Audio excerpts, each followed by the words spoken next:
Tapi hukum adalah panglima, itu harus dicatat. Hukum adalah panglima. Jangan bermain-main dengan hukum. Saya berani menyatakan bahwasanya Sanjay pada dasarnya dan pada pokoknya itu tidak melakukan kesalahan-kesalahan sebagaimana yang dulu pernah dituduhkan. Kamu makan uang kami seperti makan duri, ya.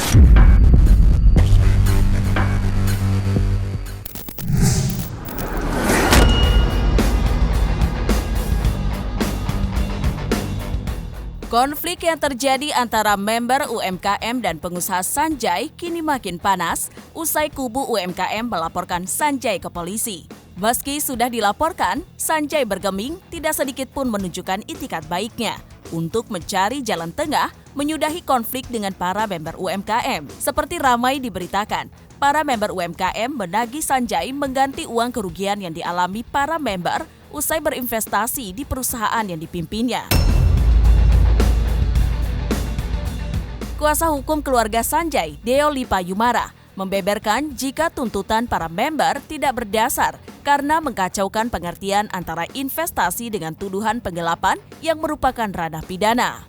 Dengan bukti yang dimiliki, pengacara yang baru ditunjuk Sanjay itu memberikan bukti atas putusan pengadilan perdata jika kliennya dalam hal ini Sanjay tidak dapat dituntut, apalagi dilaporkan atas kasus yang sama. Lantas seperti apa jeritan hati member UMKM yang sampai kini belum mendapat ganti rugi usai ditinggal dan merasa dipermainkan oleh Sanjay?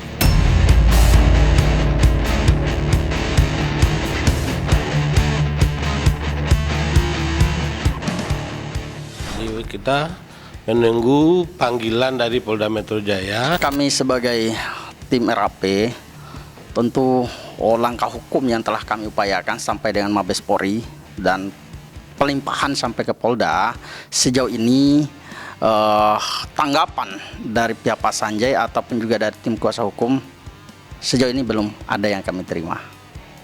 Nah, tentunya bagian daripada strategi hukum yang kami lakukan akan kami tingkatkan dan ada endingnya nantinya.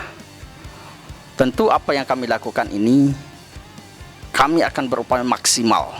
Seperti apa yang telah kami sampaikan, Pak Sanjay, sampai ke lubang semut pun Anda akan pergi, kami akan cari Anda itu. Nah, mengenai UMKM ini kan urusan antara para UMKM dengan perusahaannya Sanjay ya. Nah itu kita sudah teliti sejauh yang kita teliti dan dengan dokumen-dokumen yang ada, apalagi sudah ada persidangan-persidangan. Jadi UMKM ini sudah banyak juga yang melakukan gugatan melalui PKPU ya, penundaan hutang ya di pengadilan Jakarta Pusat ya. Jadi semua gugatan yang sifatnya PKPU oleh UMKM kepada perusahaan yang di mana Sanjay berada sebagai pimpinan itu semua kandas. Kenapa? Karena itu bukanlah hutang. Jadi UMKM ini sebenarnya tidak memberi hutang kepada Sanjay. Ini adalah uang-uang ini adalah uang-uang pemesanan atau pembelian slot iklan. Kalau dari pihak Sanjay belum ada respon, cuman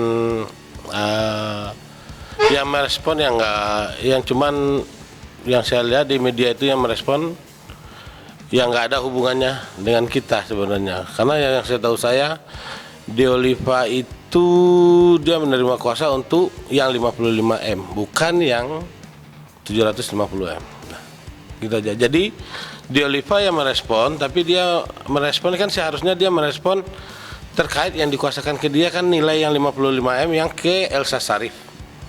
Tetapi dia ikut-ikutan meresponnya, tapi nggak apa-apa. Sebenarnya nggak pantas dia merespon karena kuasa khusus. Dia kan kuasa khusus. Sebenarnya udah banyak korban, ratusan bahkan kerugian juga mencapai 750M kurang lebih. Jadi untuk aparat kepolisian tolonglah agak dibenahi, apalagi kan sekarang zamannya bukan zaman seperti yang dulu. Sekarang zamannya udah canggih. Jadi sekali upload aja kan udah bisa trending, udah bisa viral. Jadi tolong untuk aparat lihat rakyat kecil yang butuh pertolongan.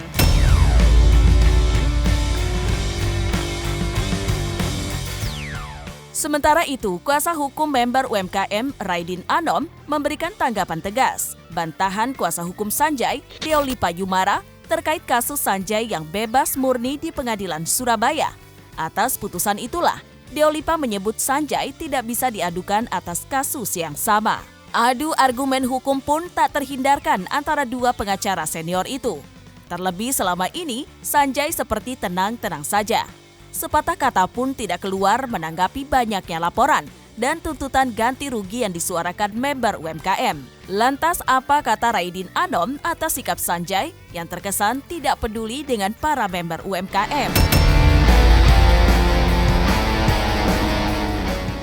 Sanjay silakan aja mau pura-pura diam atau mau mengabaikan, tetapi harus dicatat bahwa teman-teman UMKM ya yang diwakili oleh tim saya melalui RAP kemarin sudah melakukan pelaporan di Mabes Polri terkait beberapa banyak kasus penipuan, penggelapan dan pencucian uang. Itu mewakili daripada kebanyakan masyarakat Indonesia yang diduga keras tadi ada penipuan investasi bodong dengan cara apapun secara bertahap dilakukan oleh Mr. Sanjay ini. Mengenai dugaan adanya penipuan, penggelapan atau lain halnya, yang lain-lain itu sudah diproses di pengadilan di Surabaya, Jawa Timur, di mana tidak ada terbukti Sanjay melakukan itu. Artinya sudah inkrah, tidak ada pelanggaran hukum yang dilakukan oleh Sanjay dalam menjalankan perusahaannya. Itu makanya Sanjay dibebaskan secara murni, namanya bebas murni. Nah, kemudian jaksa mengajukan kasasi, karena bebas murni jaksa mengajukan kasasi ke Mahkamah Agung kan. Ternyata Mahkamah Agung juga bilang sama, Sanjay dan perusahaannya tidak melakukan pelanggaran hukum. Jadi sejawat saya itu kan dia kuasa terkait tentang uang 55 miliar yang diduga tadi dititipkan pada pengacara Elsa Sharif dan kawan-kawan toh. Nah, itu. Jadi kalau rekan saya itu berkomentar tentang bagaimana penggelapan, penipuan terkait investasi bodong yang kurang lebih 750 miliar itu saya rasa kurang profesional dan nggak tepat harus. Ya, saya berani menyatakan bahwasanya Sanjay pada dasarnya dan pada pokoknya itu tidak melakukan kesalahan-kesalahan sebagaimana yang dulu pernah dituduhkan dan sebagaimana sekarang yang mungkin akan dituduhkan. Jadi Sanjay sudah bebas murni. Kalaupun ada dilaporkan lagi hal yang sama, sudah tidak bisa. Kenapa? Karena ada gium dalam undang-undang, yaitu nebis in idem. Segala sesuatu perkara yang sudah pernah dipersidangkan dan diputus tidak boleh lagi dilaporkan kembali, karena dianggap sebagai suatu perkara yang sama. Tapi hukum adalah panglima, itu harus dicatat. Hukum adalah panglima. Jangan bermain-main dengan hukum. Hukum tegak lurus. Jadi tunggu aja Sanjay. Ini proses tetap jalan. Dan kita tidak akan mau banyak berkomentar, ya. Mau Sanjay diam, mau tidak, saya akan tetap robek kasus ini. Bahwa Sanjay adalah satu contoh perilaku kejahatan investasi yang ada di Indonesia ini. Sanjay adalah satu contoh perilaku kejahatan investasi yang ada di Indonesia ini.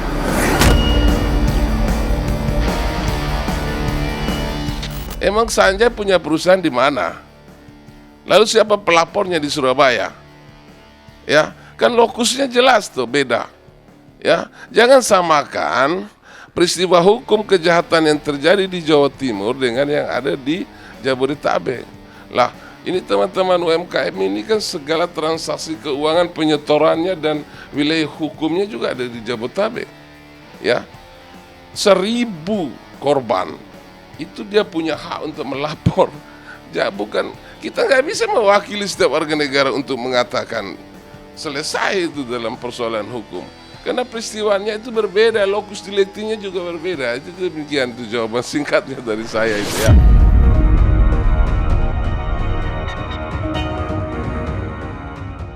Di sisi lain, Deolipa Yumara menolak lebih jauh menanggapi tuntutan para member UMKM. Menurutnya, dirinya hanya menangani perkara Sanjay dengan mantan para pengacaranya dahulu, bukan diminta untuk menghadapi para member UMKM. Sebagai kuasa hukum Sanjay, Deo Lipa diminta menagih uang titipan senilai 57 miliar pada Elsa Sharif.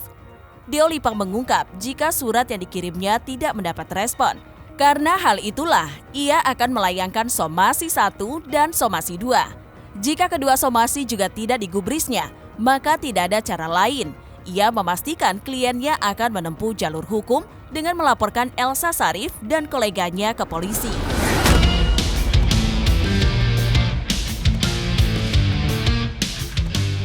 Sebenarnya untuk kasus UMKM ini kita belum melihat apa-apa ya. Jadi karena yang saya pegang ini bukan UMKM. Yang saya pegang ini adalah klien saya adalah Pak Sanjay, di mana punya uang titipan yang dititipkan kepada salah seorang pengacara. Dan saat ini kami sedang mengupayakan menagih supaya uang titipan itu kembali kepada Pak Sanjay. Sampai di situ saja yang dikerjakan karena saya adalah kuasa hukum atau kami adalah kuasa hukum dari Pak Sanjay gitu. Ya sampai sekarang belum ada respon, jadi kita tunggu aja lah. Kalau sampai hari ini nggak ada, sampai malam ini nggak ada, berarti besok atau lusa akan dibuatkan surat teguran hukum ya supaya uangnya titipan dikembalikan. Kan pertama suratnya adalah permintaan pengembalian uang. Kalau itu diabaikan, berarti kita somasi dulu, somasi pertama. Somasi pertama ini ya kita 5 hari kerja lah. Somasi pertama ini kan, nanti baru somasi kedua 5 hari kerja lagi gitu. Dia bilang ada 50M. Pertama dia harus buktikan dulu 55M ini bentuknya seperti apa, ditransfer ke saya berapa, transfer profil saya berapa, kalau ada Farhad berapa. Kan semua juga bekerja menggunakan uang itu kan ada dasarnya.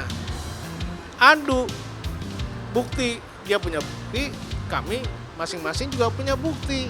Itu baru namanya adil. Ya tentunya kan kalau sudah diminta dengan baik-baik, kemudian dipakai juga proses somasi hukum juga baik-baik juga belum ada jawaban, ya tentunya kan itikat baiknya kan dipertanyakan. Jadi daripada kita diam-diam saja ya akhirnya nanti Sanjay akan membuat laporan polisi. Ini memang hak saya, ini keringat saya, ya.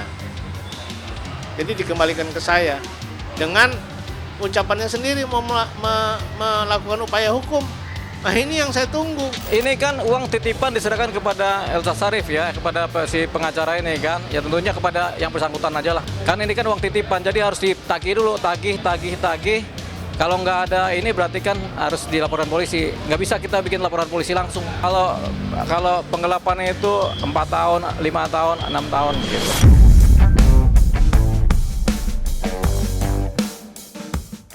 Nah, selesai sudah Cumi Lovers? Saksikan terus Cumi Cam In-Depth. Kabar lengkap, mendalam, dan akurat dari narasumber terpercaya. Dan jangan lupa untuk like, subscribe, dan juga share channel YouTube Cumi Cumi.